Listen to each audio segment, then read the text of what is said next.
Okay. Welcome to our last webinar of the academic year, Navigating Complexity from Explorers to Experts, featuring Professor Emmanuel Lazega. My name is Hande Fenerci, and I'm a doctoral student at Virginia Tech and the co-senior graduate student representative for the Complexity Theories in Education SIG. The purpose of the SIG is to apply, advance, and extend complexity theories to inquiry, research, theory, and practice in a variety of educational contexts. Today, we welcome Emmanuel Lazega.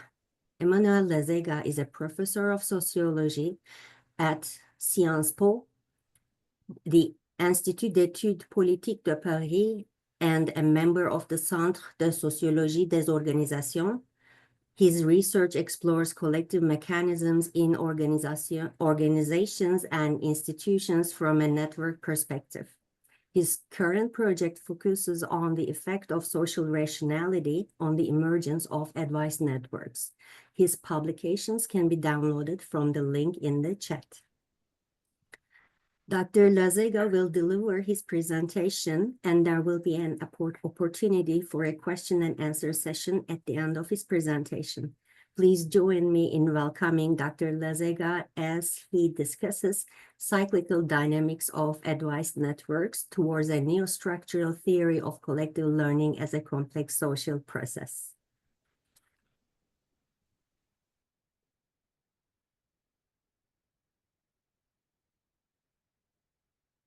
Can you see my screen?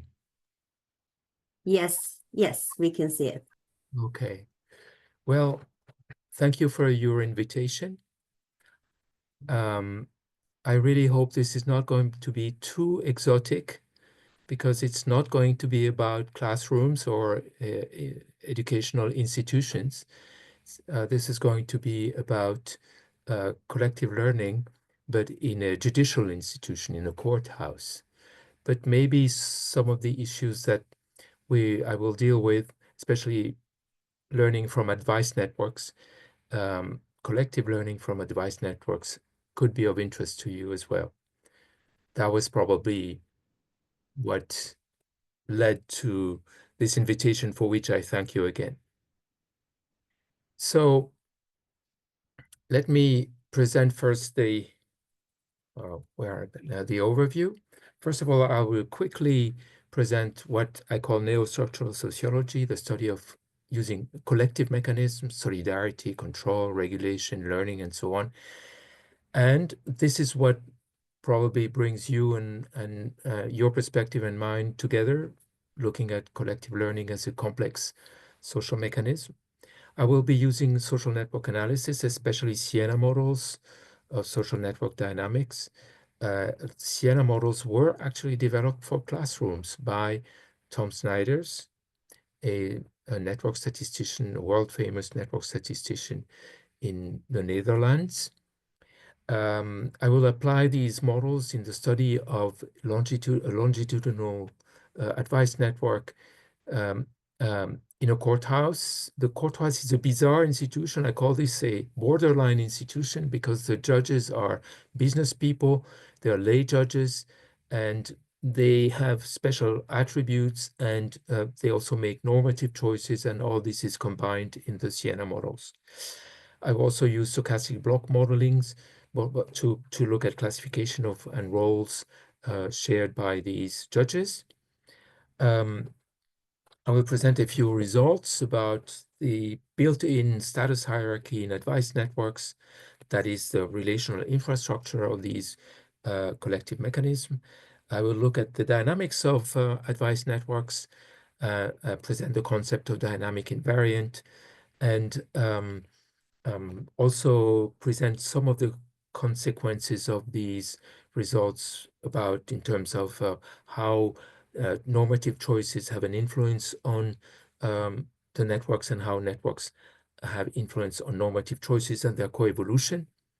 And then perhaps I could learn from you about the link between learning and complexity. So first, please don't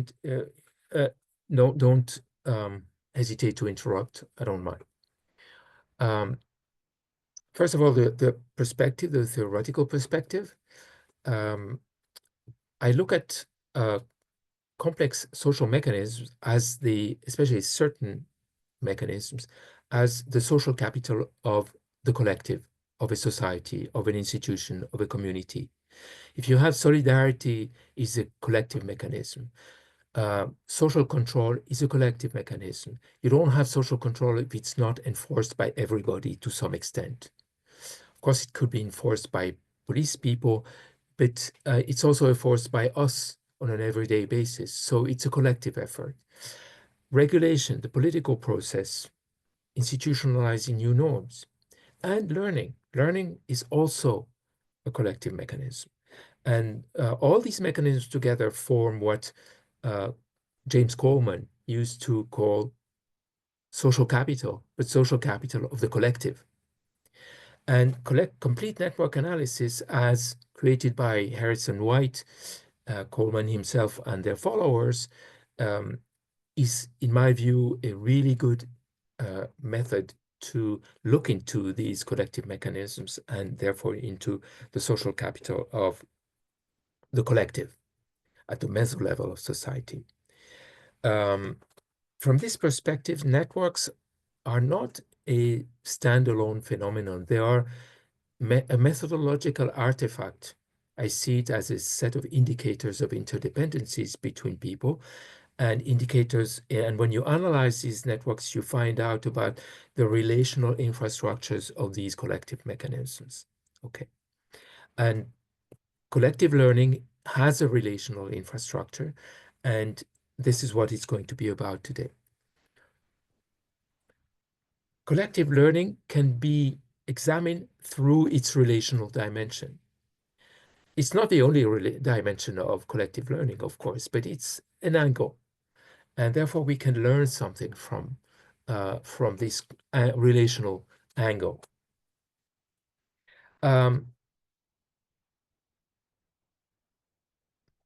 Peter Blau, he's a world-famous American sociologist, wrote about advice networks in the 1950s, and he theorized it as a kind of advice seeking as a social exchange. Social exchange, what do you exchange? When you seek advice from someone, you give deference to that person, and the person will share advice with you, appropriate information. So if you ask someone, what would you do in my shoes if you were in my shoes? And if you were confronted with this problem, then this person will actually give advice in exchange for the recognition of his or her epistemic status and authority, right? And so immediately in the very definition of advice, status effects, right,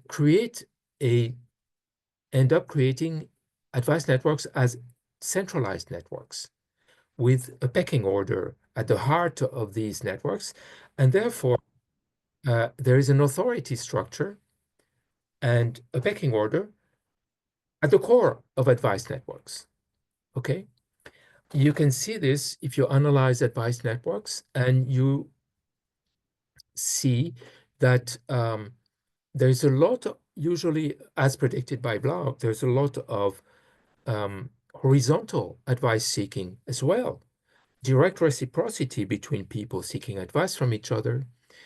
But there is in networks, in these networks, but if you look at indirect reciprocity, cycles of generalized exchange, you see that they are associated usually with negative and significant effects. I mean, there's very little indirect reciprocity. Why? Because of this hierarchy. And another effect is that, which is related to the last effect I told you about indirect reciprocity.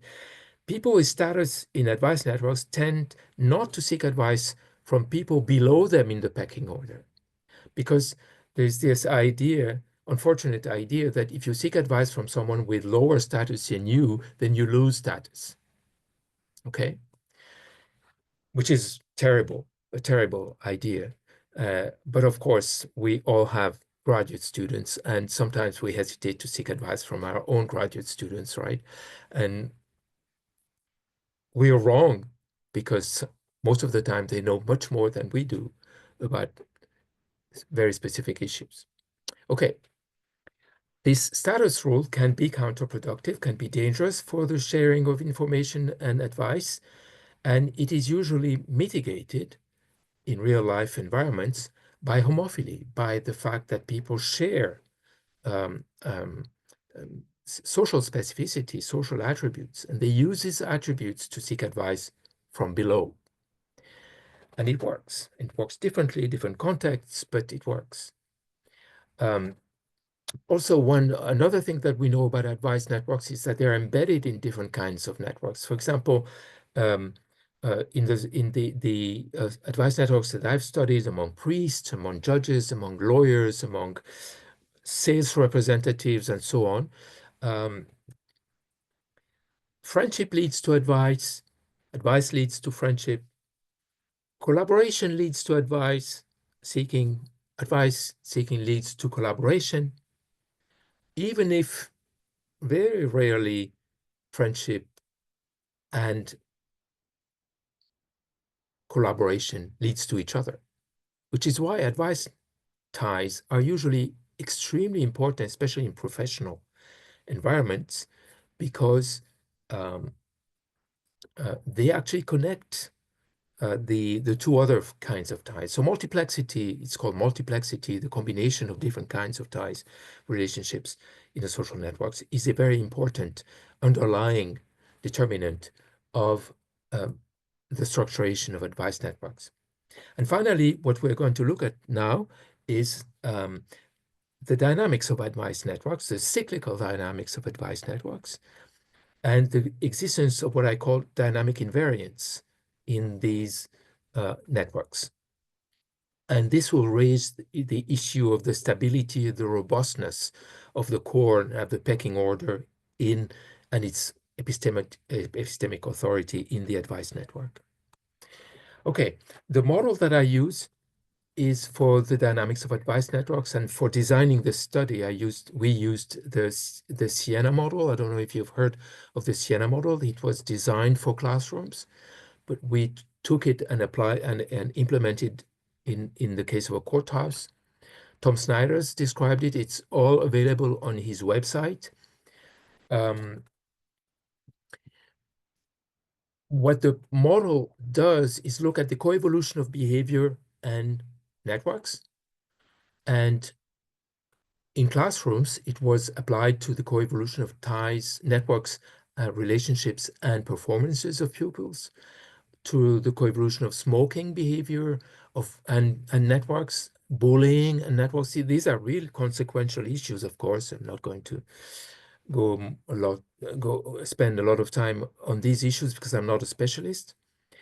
The interesting part of the Siena model for today, we don't have the time to go into the specificities of the model, but statistical inference in the model helps us explore the coevolution of behavior and networks by disentangling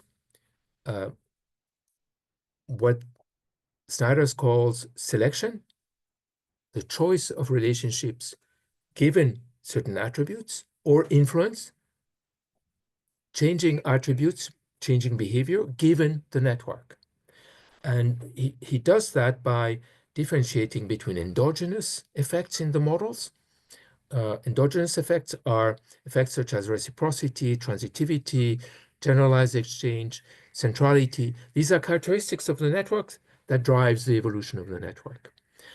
But this is separated from exogenous effects, which are the attributes of people that drive the evolution of the network. And we also have dyadic effects, that similarities between people that are neither exogenous nor endogenous, but that are a combination of both, that also drive the evolution of the network and the coevolution of network and behavior. And this is what Siena does. And so we are in sociology are particularly interested in the exogenous effects on the evolution of the networks, controlling for the endogenous ones. Okay. So let me now um, present the case. It's a bizarre case, you will see. Um, um, but it's instructive in terms of the importance of advice networks in professional life. So it's about the Commercial Court of Paris, in which we measured the advice networks among the judges 3 times in a row. I forgot to say that the Siena models need at least 3 measurements, longitudinal measurements of the same network. Okay. So we did 3 measurements in 2000, 2002, and 2005. There was an embargo on the data for 14 years. And then we started analyzing and publishing about the case once all the judges who were interviewed had retired. So you're going to see that these judges are very proud of their advice seeking, which is why they let us measure their advice network. Because usually judges don't like sociologists that much. They don't really let sociologists study their networks and their behavior, their decision-making process, and so on. Okay. This is a special kind of institution. I call this a borderline institution for different reasons. I'm not going into this right now, only if you want to. It's a court in which the judges are business people. They are lay judges. Only half of them have a legal education, but they have experience of business.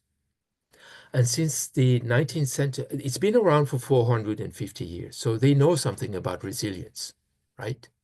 It's the only institution that was able to survive the French Revolution in France. Okay. The Commercial Court of France was written by the president of this court. So this should ring a bell, a judge writing the code that is implied in the court. There is something called separation of power, but it was ignored here. Okay. Why? Because the judges at the time convinced Napoleon to create a code that was separate from the civil code for business. And they promised that bankruptcy law would bring in a lot of money to the state and that he would be able to use this money for waging all the wars that he wanted to wage in Europe. So he forced this on the French Parliament, and the business world was able to build its own normative space, and not just by having its own separate code set of laws, but also by occupying and building its own, reframing its own judicial institution enforcing the code. So basically, it's very Polanyian. Karl Polanyi theorized this separation of market economics from the rest of society. And this is a case in point for France. So there are approximately 160 judges at the Commercial Court of Paris. There are other commercial courts in France. And the judges are lay judges. They are elected by the local chamber of commerce and sitting judges, so they are co-opted. They have to be sponsored by a employers association of their sector of the economy in order to be able to be a candidate. Half of them are retired because it's a full-time job, but the other half is still paid by their employers to be judges at the court, okay, which is a bizarre thing. And only 15% of them are true entrepreneurs who created their own company. All the others are high-level managers in large companies, okay? And 29% of them are bankers. And if you count judges coming from the insurance industry, which is also a financial industry, there are 8% of them. 37% of the judges are from the financial industry. Okay. Since these judges are voluntary judges, they're not paid. Okay, they represent a lot of savings for the Ministry of Justice, who is one of the poorest ministry in France, okay? And there are other reasons why this institution has survived the French Revolution and has such a incredible resilience, right? Social elitism, legal pragmatism, um, social status for business people who make a lot of money, they crave social status. It's like Elon Musk, who wants to be important, as a political player. Okay. Um, but of course, most of them are not as successful as Elon. Uh, okay, this institution has been suspected of corruption from the word go, okay, in 1563, because the judges are business people and they are close to the people who sue each other in business. Okay, so the court is organized around the rotation of judges from one chamber to the other each year, and the rotation prevents companies from selecting their judges and from buying judicial decisions. Okay, but this, as you will see, does not prevent. There is an interesting political scientist at the University of Arizona, this Arizona State University, called Boswell, who theorizes the difference between venal corruption and deep corruption. These judges are not venal. You cannot buy decisions from them, but their institution could be considered deeply corrupt because of all these built-in issues of conflicts of interests that they don't recognize. And because they come from different sectors of the economy, from all corners of the economy, they seek advice a lot from each other. And this advice seeking is a justification for their institution. It shows that they can share their experience of the business with each other, which career judges would not be able to do because they don't know anything about business. Okay. So they are experts. So that's why they let us measure their advice network. So now let me go quickly into the description of their advice network. This is very descriptive. This is an analysis called stochastic block model, which is a block modeling, which is a classification of the judges into clusters of people who share the same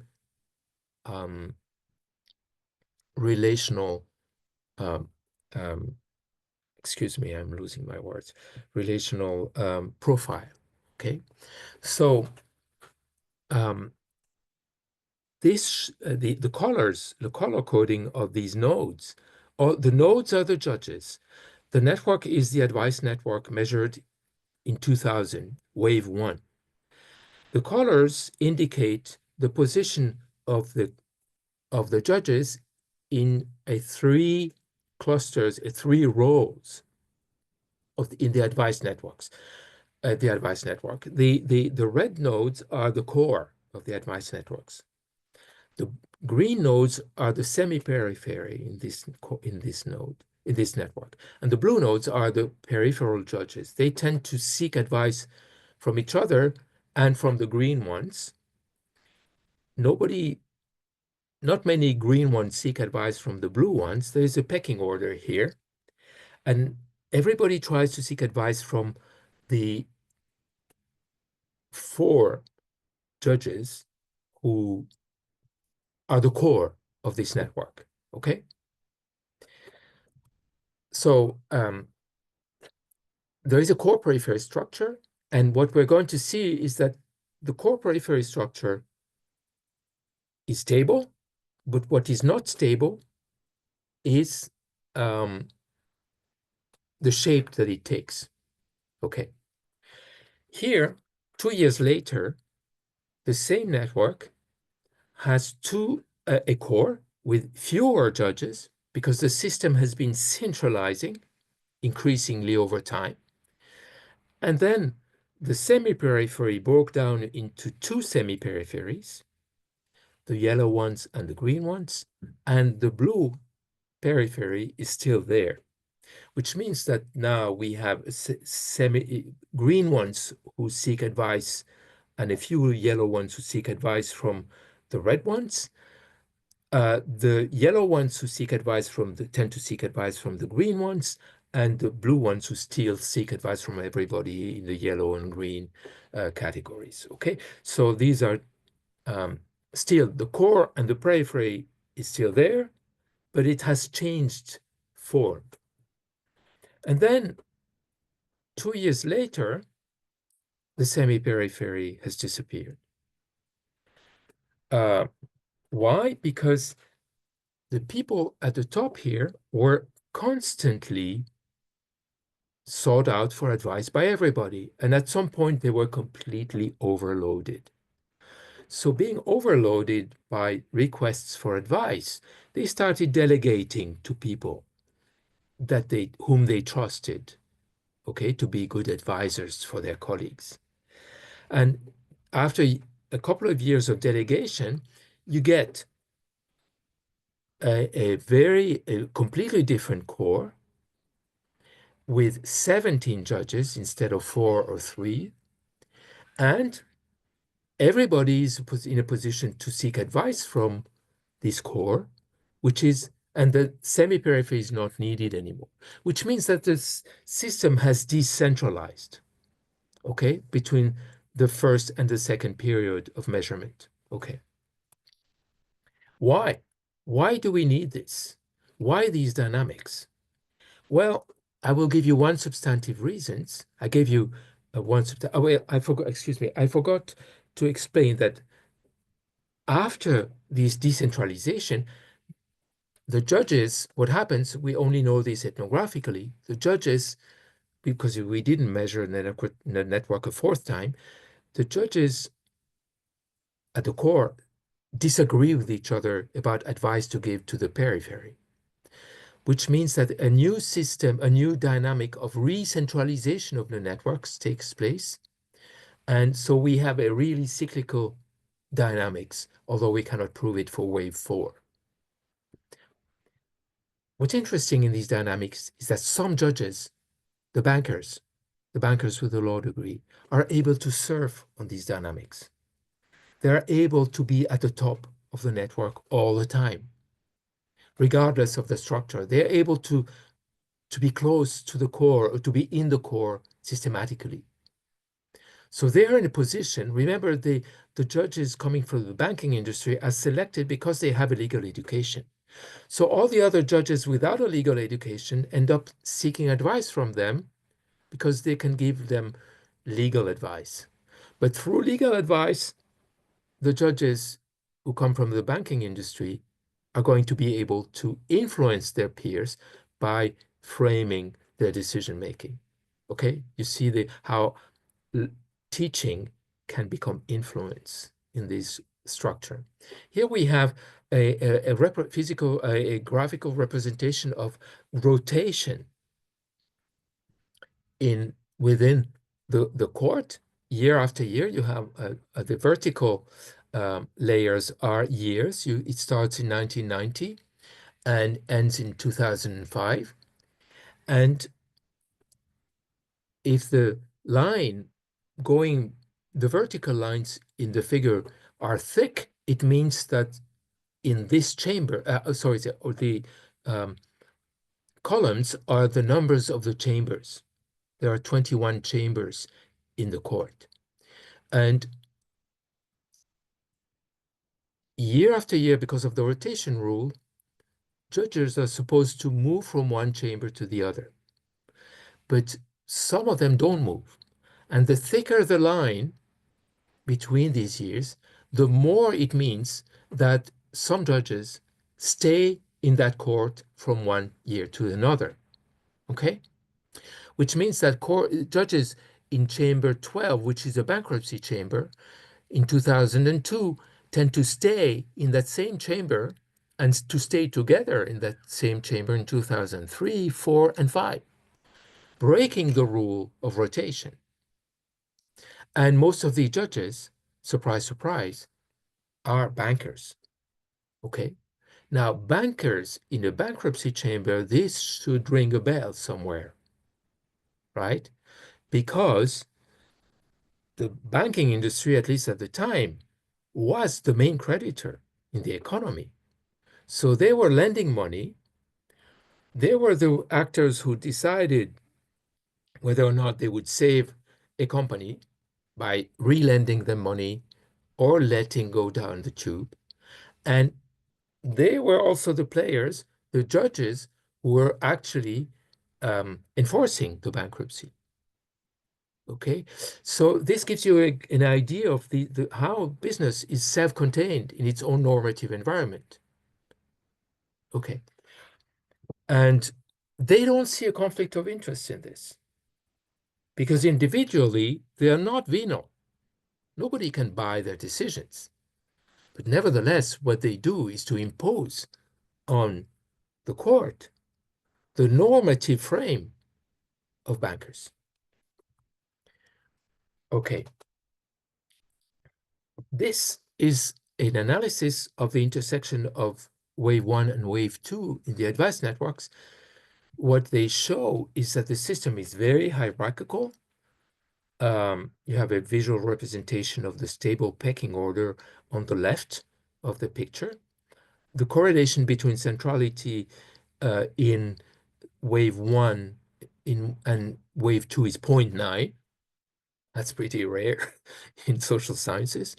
The correlation goes down during the second period. It's 0.7. And as you can see, I cannot, I don't know if you see my arrow. Yes? Here you see the four most central judges that we identify here in red. Okay. They're here. And here you see the 17 judges that we identified here. Sorry. Okay. But in red, what you see are the nodes who are bankers with a law degree. And this is a visual representation of the pecking order in the bankruptcy, not in the bankruptcy, in the court. And you can see that the two most central judges are not bankers. They're blue, the big nodes. But you can see the red nodes all over the place in the highest layers of the pecking order, right? Okay. Now, what is the relationship between this structure, relational infrastructure of the collective learning mechanism, and decisions that the judges make, norms? Well, we'll try to work with the judges, and they accepted to do this, to work with them by presenting them with a case in point, with a real-life judicial case as a vignette study.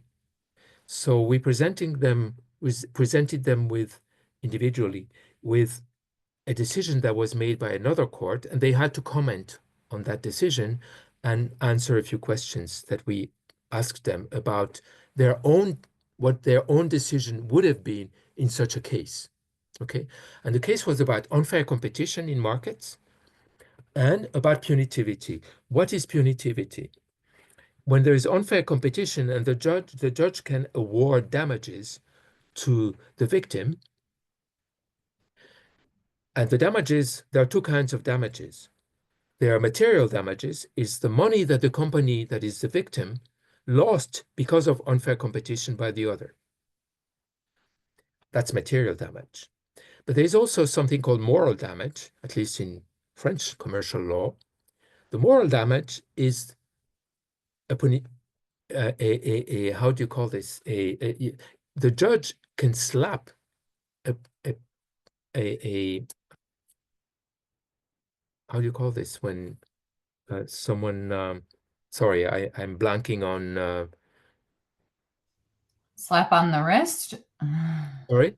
Like a slap on the wrist? Is that what you're No, going? no. They can punish the firm by imposing damages that are symbolic. Fine. A fine. Sorry, excuse me, a fine. Mhm. Okay, but the fine can reach 100 million euros, $120 million. The judge is able to define the level of fines completely freely. And when a company is fined with $100 million, who pays that fine? The companies usually cannot afford to pay it. It's the bank that funds the company that pays that fine, because the companies, knowing that this could happen to them, they involve the bankers in the management of their own company. They invite them to sit on their boards and to make decisions with them. And once the bank is involved in the management of the company, it is co-responsible for the misbehavior of the company. So if you want that level of money to be available, you have to reach for the deepest pockets, and these are the pockets of the bankers. So therefore, the bankers at the court are usually non-punitive. They are trying to promote non-punitivity because they want to avoid their banks, to avoid the situations in which their banks will have to pay punitive fines for the companies that they have supported. Okay. And the judges are divided.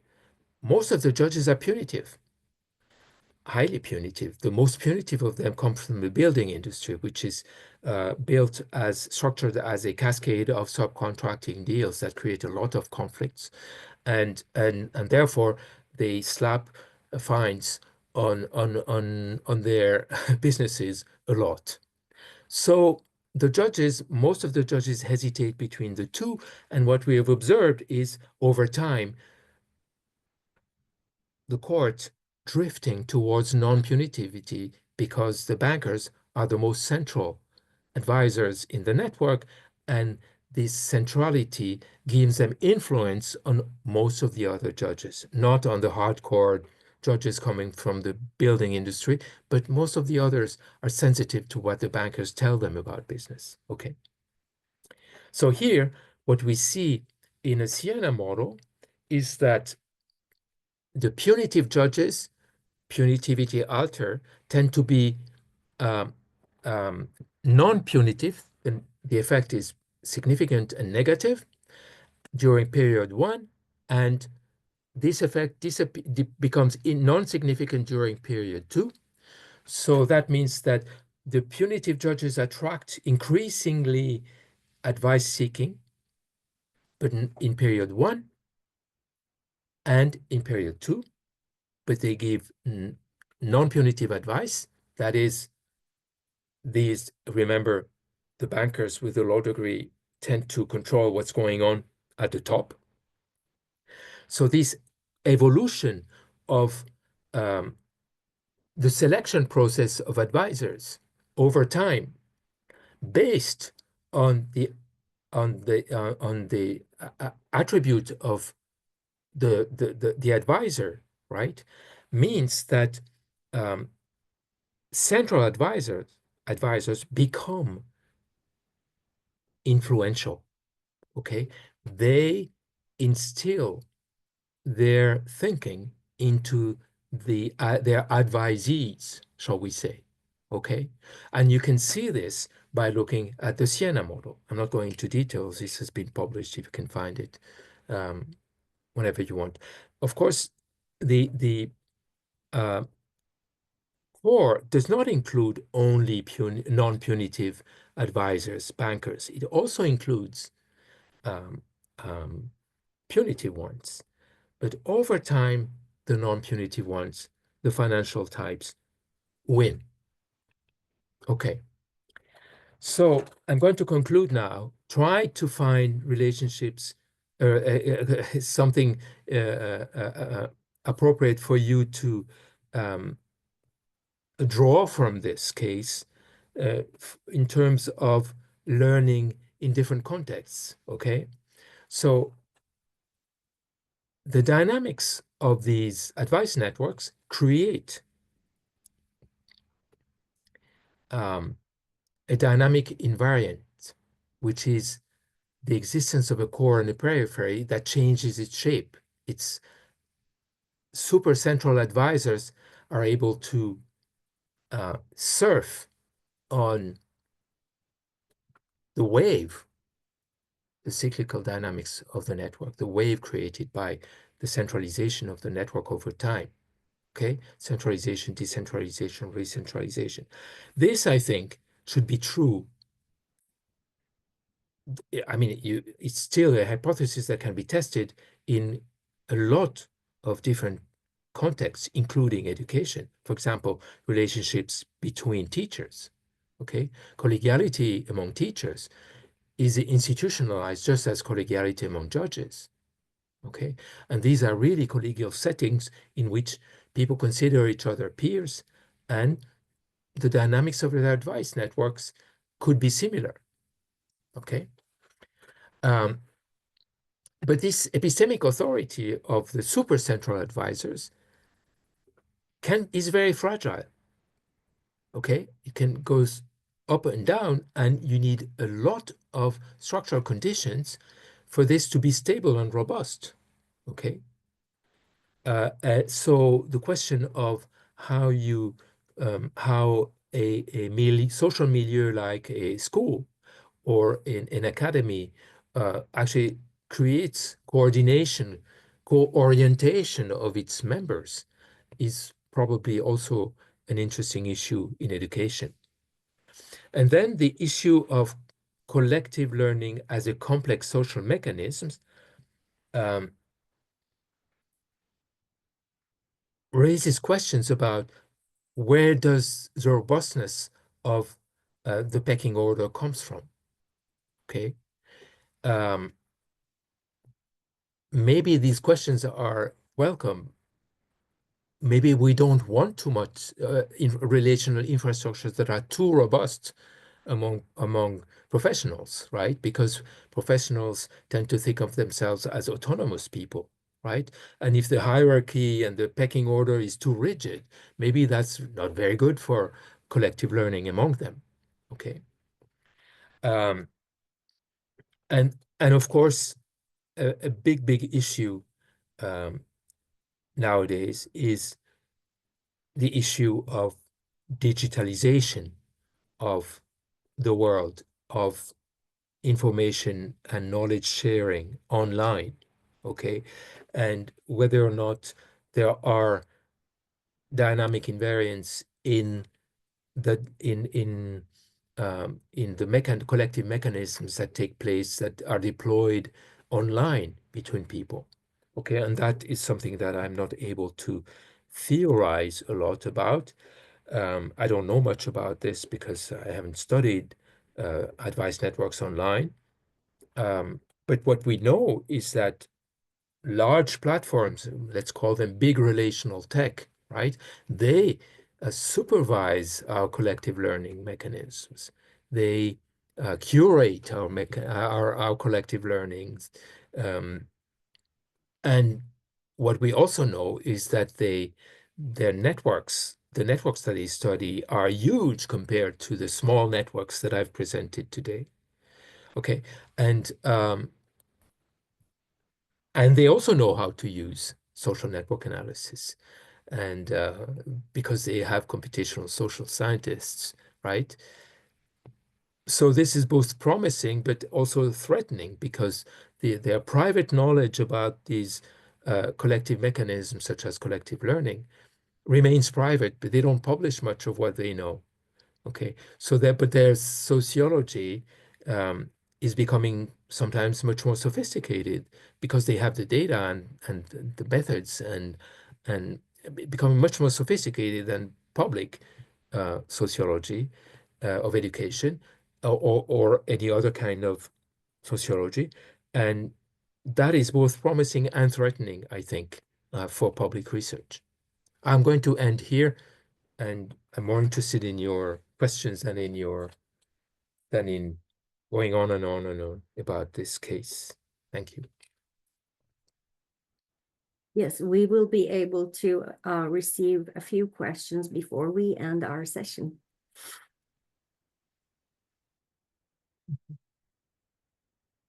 I have a question.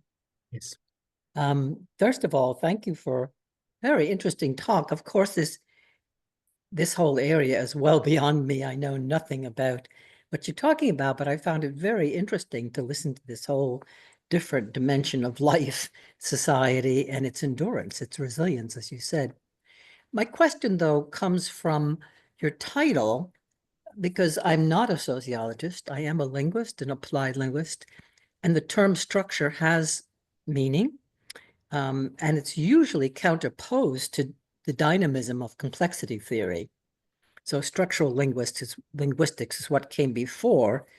In some quarters, of course, it's still practiced widely, but many people have pushed back against structural linguistics in the interest of talking about language more as a complex dynamic system. But your title talks about toward a new structural theory. I guess my question, and I understood from you that the structure is the normative frame of bankers or the stable pecking order. So first of all, is that right? Is that what you mean by the structure, the stable pecking order, the normative frame of bankers? And second of all, if that's true, surely these are emergent phenomena, right, in a complex way. So I don't understand why you're calling it a neo-structural theory. It seems that it emerges, not underpins. I hope that's clear. Okay, let me answer from a European perspective, okay? Um, Claude Lévi-Strauss and his structuralism derives from Saussure, okay? So linguistics was at the core of this kind of reasoning, but their conception of the system was stable. And not just stable, it was universal. That is, for example, I worked with the mathematician who was Claude Lévi-Strauss's mathematician, and she said, I spent my career trying to find mathematical rules that would prove to Claude Lévi-Strauss that he was right in thinking that in the populations that he studied, people didn't select their spouse. The system was designating a spouse for them because the rules of marriage were so rigid. So that was their conception of the system. But what I call neo-structuralism is a structuralism that is capable of bringing in individual choices and therefore emergence. But in fact, it's the same. And I find it very strange that this opposition between complexity science and structural approaches, because it's just a way of bringing in dynamics in structures. But it's not sufficient to the framing. It doesn't change. If you think like Tom Snyder's in terms of coevolution, you think about complexity in ways that are probably acceptable to you, and it's becoming the core of our discipline too. And surprise, surprise, networks is what brings the two approaches together, especially dynamic networks. And these network Siena models are used in classrooms a lot, at least in Europe. I don't know in the US. So it should become something interesting to people studying education. I don't know if I'm answering the question. Thank you. I think so. I mean, what I got from what you just said is that European structuralism might be different from North American structuralism, which was much, I mean, an emergent, oh golly, I don't know. I mean, that we always use them as opposing, right? Not as different stages along the evolution of language. The structure emerges as structure, but it emerges. It's not a structural theory as such. At least that's in the North American context, and maybe the European one is different. I know something about Saussure. But, maybe emergence should not be too strongly emphasized because languages tend to stay stable anyway. Oh, so I don't agree with that. I think it changes all the time. It changes all the time, We're but changing it people right learn now. a language and they speak it all their life, and there are stable elements of language. And so the stability and evolution combine. So just pushing the pushing the argument in the other direction is a bit strange too. Yeah, I think language changes a lot more rapidly than you might think. And of course, there is punctuated evolution too, right? It's not necessarily a very slow process. But anyway, Okay. thank you. Interesting. Thank you. I'll let somebody Yes. else ask. Go for it, Avi. No, you go, Emma. Well, I didn't really so much have a question as to just say thank you for coming. I'm geeking out because I have your book right here. Oh, But I know you kind of wondered like why we would be interested in having you coming, but I think a lot of us are applying complexity in a lot of different situations and are looking for analytical tools in which to model different kinds of organizational systems. So for me, I was very excited about this because I think a lot of the ideas behind the models that you presented can be really useful and applicable in educational settings. When we're talking about influences between different stakeholders, and I mean, basically that to me sounds like an advice network, right? So, I know a lot of in our SIG, a lot of our graduate students are always like, okay, what are ways that I can engage in this? And so this provides some concrete places to go to look for methods that can help them in their work. So that's what I was going to say. thank you very much. So thank you for a fascinating presentation. It was really so interesting in so many ways.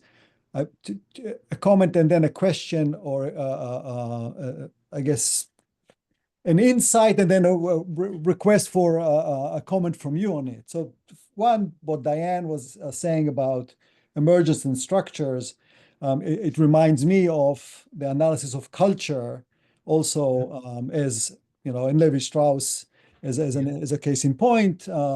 But that having a different units of analysis, you can look at it and see different levels of stability, all of them dynamic stability, Yes. but changing at different paces, which highlights at what units of analysis of time scales you actually sample from your phenomenon Yes. and look at it and then conceptualize these changes. Language can be negotiated in the moment, right? As well as more collectively. And then there are structures that take a long time to change, even though they change as well. Exactly. In a similar way that culture can be thought of as almost like the natural environment, which changes in geological time, versus more local cultural systems of meanings, and actually like being a forum where things are debated in the moment. So the same phenomenon can looked at different levels, and then the stability looks different, even though all of them emerge despite being at different times, which comes to the question to your decision to sample at different points, and you take a snapshot of the system. So you have a state of this year, and then a state of this year, and a state of this year, referring back to Emma's point about analytical methods, and you emphasize the Siena models, except that then you have a lot of other types of data. So there's all the qualitative explanation comes from deep understanding of the nature and the historical characteristics of the system that you're analyzing, and then finding out like who are the judges, categorizing them, having people move between the various categories between, periphery, core. So all these come from a very different kinds of data that you collected and implemented into the phenomenon, which highlights again, when we do complexity research, there are different levels of description. So your networks is one level of description. The additional data that you collected add a different level of description of this phenomenon. And then there's the principles that you, so can you elaborate on how you approach this project, and maybe on the different kinds of data that you collected and integrated in order to come to this analysis? Okay, thank you very much. I agree with everything you said. And I would say that but we have experience in studying organizations and institutions from a relational network perspective, and we know that we need an ethnography and a history of the setting. Yes, so because otherwise you don't understand why the mechanisms that you are able to identify in your networks. Even a block model sometimes is too complicated for for interpretation, and which is why we formulate hypotheses about this structure, relational structure, infrastructure, and we go back to talk to the judges, to the lawyers, to the priests, to the sales reps, and we ask them, what's the meaning of this structure? And they know. They help us interpret, okay, why this division of work, why this hierarchy, and why these people are at the top of okay. And so it makes sense to them. So I would say yes. So we know about the diversity, the mixed method imperative. But I would say that learning about the Siena model puts everything in place. Okay, because you see why you need to collect attributes of actors, because and the fact that some of them are changing and others are not changing. Because you think dynamic, you think coevolution of the network and the attributes. Okay, and then the attributes can become the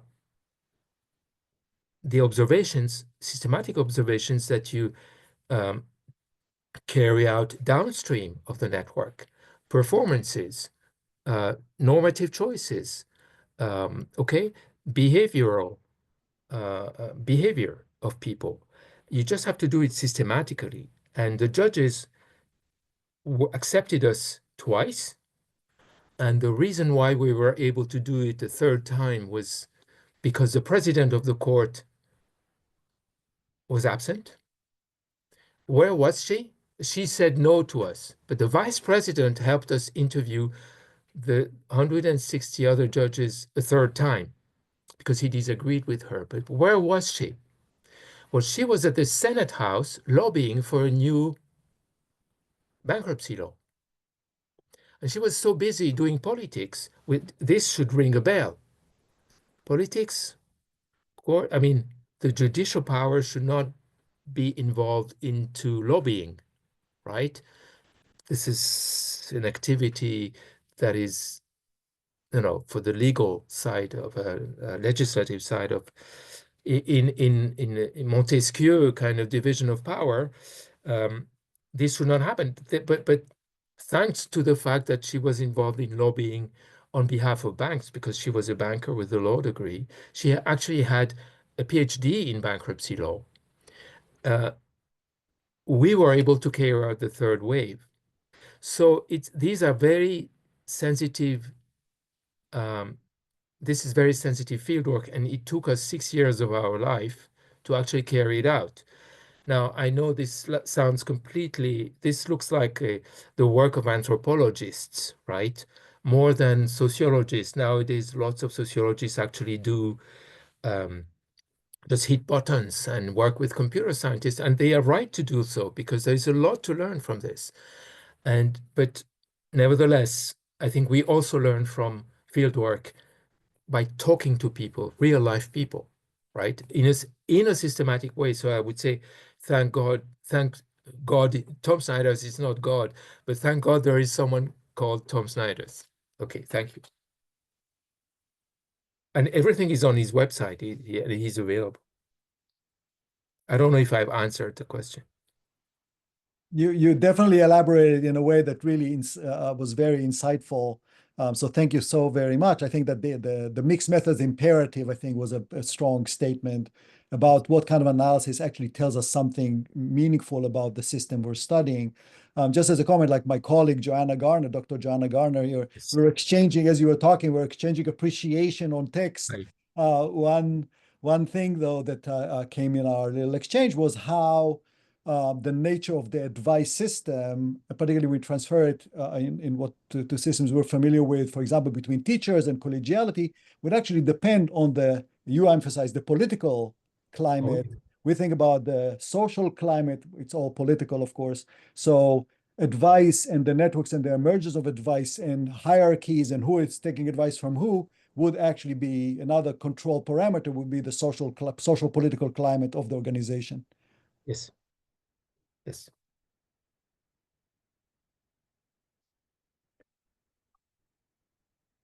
It's time for lunch for you, no? But for some reason, I don't want to go. I just want to keep this presentation going. Okay, thank you. Merci beaucoup, Professor Lazega. Please join me in thanking Dr. Lazega for his rich presentation. Thank you very much. Ali? Shall I leave? Yeah, we're leaving, right? We are finalizing our presentation now, and then we will leave shortly. Bye-bye. Thank you again. Thank you. Thank you. So we have just a quick few SIG updates. So we are seeking applications for the next junior graduate student representative. If you are a graduate student or if you know of graduate students that might be interested in the position, feel free to have them reach out to Hande or myself. And our emails are now in the chat. And this, sorry, dual screen on. Ali, can I say something about that? If Of course, we do, I was just going to say, it's a really great opportunity. We do provide some travel funding to go to AERA. So if you do know of a graduate student who would like to attend AERA, this can be a great way to get some money to help them come. So. Yes, thank you for that. And then while this is concluding our webinar series, we would like to invite everyone to attend our brunch on Friday, April 23rd or 25th, sorry, at 10:30 at Syrup. RSVPs are requested since we do have to reserve a table, and you can scan the QR code to RSVP, or you can find a link in the chat. And as always, please make sure to follow us on our various social media websites, and we look forward to seeing everyone soon. Thank you.